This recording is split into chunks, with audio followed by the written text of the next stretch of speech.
Selamat siang Bapak Ibu Guru, salam sehat untuk kita semua. Perkenalkan, saya Ursula Dua Blupur, guru dari SMA Negeri 2 Maumere, Polres NTT. Kali ini saya akan memberikan refleksi mengenai motivasi dan merdeka belajar dalam program Semangat Guru 2, Motivasi dan Merdeka Belajar. Ya, berkaitan dengan lembar akses 1, kita akan memberikan kita sebagai guru akan menjawab latihan guru. Pertama-tama saya mengucapkan terima kasih kepada Kemendikbud yang telah menyediakan platform Merdeka Belajar dalam seri Semangat Guru 2 untuk meningkatkan kompetensi non-teknis pendukung implementasi kurikulum Merdeka. Dalam kaitan dengan ini, kegiatan BIMTEK Semangat Guru, saya sebagai angkatan yang kelima ingin memberikan video refleksi dari latihan mandiri dari kegiatan motivasi lembar aksi 1.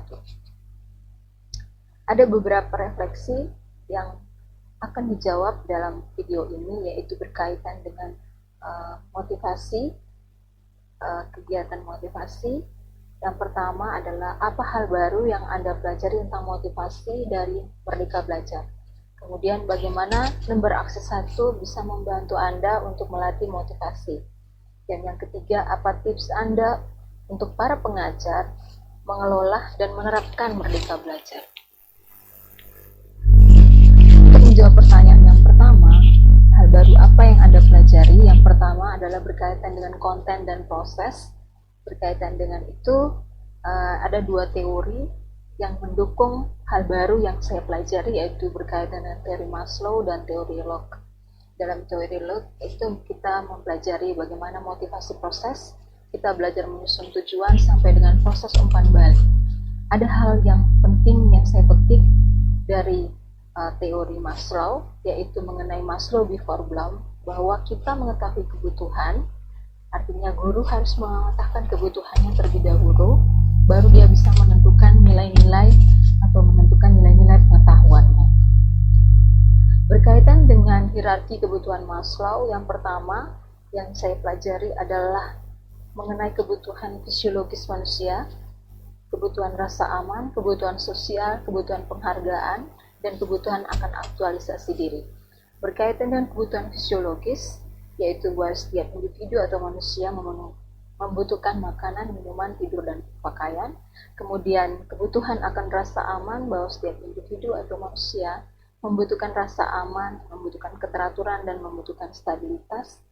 Dan yang ketiga, kebutuhan sosial, berarti manusia membutuhkan rasa kasih sayang, kemudian membutuhkan relasi, membutuhkan interaksi, baik antara teman, antara keluarga, maupun di dalam masyarakat. Yang berikutnya adalah kebutuhan atau penghargaan. Yang berkaitan dengan penghargaan itu adalah bagaimana seorang individu bisa mencapai sesuatu, berkaitan dengan apakah itu status, tanggung jawab, atau reputasi. Dan yang terakhir adalah tentang pengembangan diri dan pemenuhan ideologi, bahwa setiap individu bisa mengaktualisasikan diri, bisa mengembangkan diri, baik itu dalam ilmu pengetahuan, ideologi, dan yang lainnya. Tujuannya dalam kegiatan ini adalah agar guru dapat mengenal dan memahami motivasi dan merdeka belajar tentunya, dan yang kedua sebagai referensi tambahan bagi guru untuk dapat meningkatkan motivasi belajar pada saat guru berada di dalam kelas. Kemudian yang ketiga adalah dapat meningkatkan kompetensi guru. Untuk menjawab pertanyaan yang kedua, bagaimana lembar akses 1 dapat membantu Anda untuk melatih motivasi? Yang pertama yang saya pelajari bahwa lembar akses 1 itu di mana kita bisa mengkategorikan tipe tantangan dan tipe harapan. Jadi apa yang menjadi tantangan dan menjadi harapan bagi guru dalam melaksanakan proses belajar mengajar di dalam kelas. Kemudian guru juga harus dapat dengan adanya lembar aksi 1, guru bisa memetakan kebutuhannya, dan otomatis dia bisa memetakan kebutuhan dan dia juga akan bisa menyusun tujuan, dan harus ada umpan balik di antara segala kegiatan yang berlangsung. Yang berikutnya juga dari lembar aksi 1 itu yang saya pelajari dan yang saya dapat adalah bahwa itu kita dapat membantu menganalisis potensi diri kita, ya. Kemudian kita dapat memahami pentingnya motivasi, kemudian kita dapat membantu mengidentifikasi kebutuhan baik itu kebutuhan kita maupun kebutuhan murid, ya. Yang pertama juga kita bisa membantu menganalisis potensi diri kita, potensi diri murid, yang memahami pentingnya motivasi, kemudian membantu mengidentifikasi kebutuhan murid kita, kemudian kita dalam beraksi satu juga dapat membantu cara menumbuhkan motivasi bagi guru dan juga bagi peserta didik. Kemudian pertanyaan yang ketiga, apa tips untuk para pengajar mengelola dan menerapkan mereka belajar? Ya, ini tips mungkin baru dan sebagian yang sudah saya lakukan dan sebagian juga akan diterapkan di dalam proses pembelajaran dengan kurikulum Merdeka Belajar, yaitu yang pertama bahwa kita akan sadar akan kebutuhan kita. Kita sadar bahwa apa kebutuhan para peserta didik dan juga apa kebutuhan kita. Kemudian dari adanya kebutuhan itu kita mempunyai komitmen pada tujuan sesuai dengan apa yang kita sudah kategorikan dalam kebutuhan-kebutuhan kita.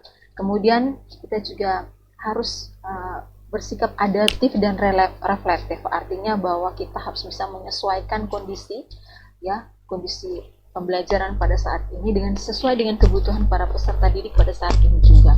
Kemudian harus ada reflektif, ya, setelah kita melakukan pembelajaran, setelah kita melaksanakan kegiatan KBM dalam kelas, atau kita bisa melakukan refleksi itu baik bersama guru, teman guru, ya, teman sejawat kita. Kemudian kita harus ada komitmen pada tujuan tadi, kemudian adaptasi dan reflektif. Kita juga harus terus belajar, ya, untuk memenuhi segala harapan-harapan kita sesuai dengan perkembangan saat ini. Ya, kita harus bisa menyesuaikan diri dan kita harus terus bagaimana kita bisa menyesuaikan diri, tentunya kita harus belajar. Dan diskusi berarti harus ada kolaboratif kita dengan teman sejawat, baik itu teman-teman yang berasal dari satu kalau kita sebagai guru SMA, baik itu kita dalam guru dengan latar belakang pendidikan yang sama atau dengan teman-teman guru yang latar pendidikan yang berbeda, kita bisa melakukan diskusi atau kolaborasi.